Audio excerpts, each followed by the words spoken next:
Hi, Scott here, and today I'm going to show you how to use the index and match functions together to work similarly to a vlookup. The index match has more flexibility. I find it easier to create an index match formula since I practice with Excel so much. But basically, it's two different functions that are put together. So let's start with match. On this tab, I have a column of freight rates by zip code, city, state, and I want to show how much my freight rate is to Denver, Colorado. So I'm going to first figure out what line this 80108 zip code is. And that's what the match is going to do. We'll go equals match, and the value that we want to match is that cell there.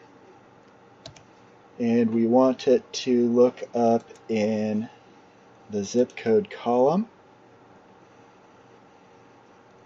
And so then it wants us to look for less than 0 or 1. I always take the 0, the exact match.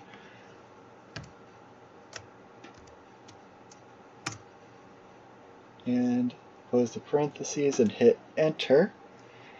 And we can see that this is going to be 19 cells down. So let's just check that. So we'll start up here. 1, 2,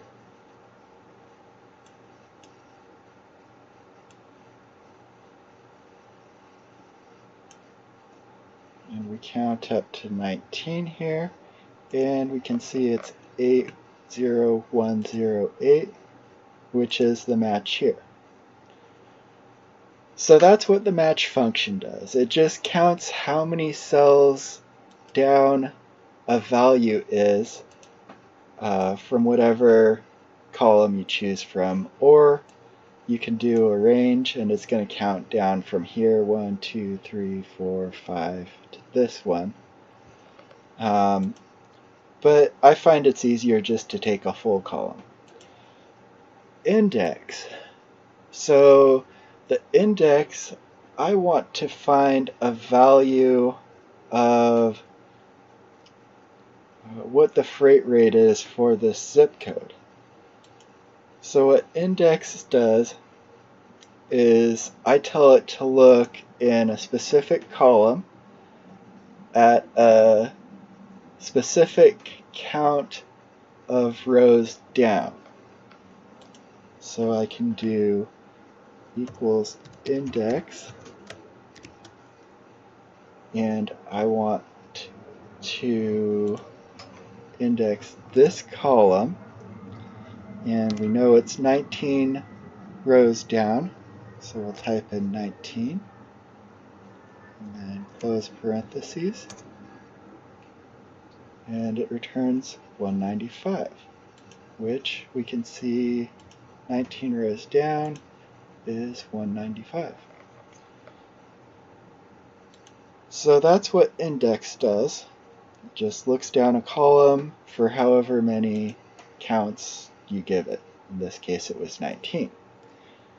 So what we can do is we can combine these formulas together. So rather than typing in 19 or 20 or 23, I'm just going to insert this match formula. So I'll copy that and go into the formula bar here, highlight the 19 and delete that, and paste the match function in its place and hit enter. And we can see it returns 195 even though we don't have the 19 rows down in there. It's using the match function to create the 19 that's in the index function. What I like about index match is that you can look up from right to left, whereas vlookup you always have to look up from left to right in a table. So index match offers you more versatility, and you also don't have to count how many columns over it is each time. Of course, you can always use a match function of vlookup, and sometimes I do, because sometimes it just makes more sense to do it that way. But in general, that's the advantages of the index match, and that's how you create index matches to look up values. Thank you for watching.